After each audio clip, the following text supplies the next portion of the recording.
What's up, Prize Fight fans? I'm Brian Tong, and we've got a battle for streaming box supremacy. It's a Prize Fight throwdown showdown between the Roku XDS and the Apple TV. Our judges for this fight are senior editor John Bad to the Bone Falcone, senior editor David Carnoy, and yours truly, all night long Tom. We'll take all three judges' blind scores and average them out to the nearest tenth each round. The final Prize Fight score will be an average of all rounds using the same decimal system. Let's get this party started. Round one is designed. Both of these boxes are small and black, and you really won't notice them next to your TV set. The Roku XDS is simple and clean, but its fabric tag belongs on a t-shirt more than it does on a set-top box. Apple stays true to tradition and can even make a streaming box sexy. It's the smallest component you'll have, it's about 50% smaller than the XDS, and its remote is just as sleek. Apple TV starts the fight with a perfect 5, and Roku gets a 4. Next round is interface and navigation. The Roku XDS has a simple interface that's very utilitarian. It won't wow you visually, but it gets the job done. It's also easy to customize by adding channels for your favorite content, and the remote doesn't get in the way. The Apple TV interface is clean and elegant, just like you'd expect. Animations are smooth, and its interface feels polished. You won't get any real customization here, but its remote is simple and easy to use. The Big A gets another perfect 5, and the Roku gets a 3.7. So after averaging 2 rounds, Apple leads by over a full point, but it's still too early to get excited. Round 3 is features.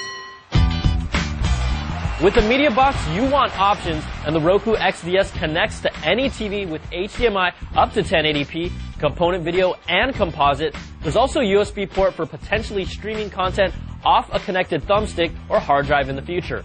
Plus, you're getting dual-band 802.11n and an Ethernet port for connectivity. Now, the Apple TV is pretty limited here. It brings HDMI at only 720p, and that's it. It won't connect to any non-HD television sets.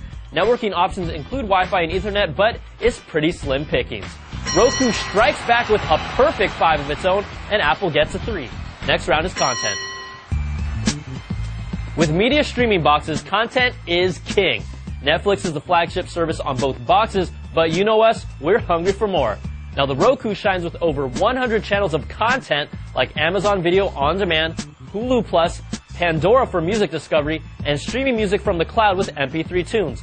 Plus, there's on-demand sports for Major League Baseball and the National Hockey League, and none of these services are currently available on Apple TV.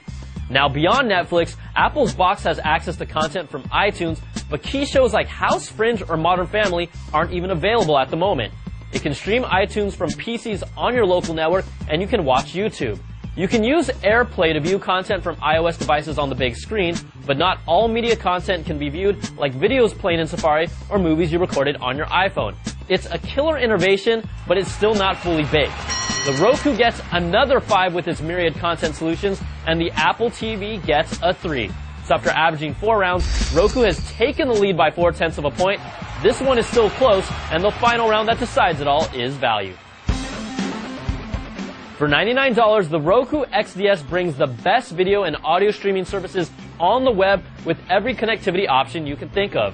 The Apple TV is also $99, and if you live in an Apple-dominated ecosystem, you'll feel right at home with iTunes integration, but you'll be missing out on a whole lot of content. In the final round, Roku gets another perfect 5, and Apple gets a 4. So let's average out all 5 rounds, and in a battle where the Big A dominated from the start, the Roku XDS came back with 3 perfect rounds, taking this face-off 4.5 to 4, and is your Prize Fight winner.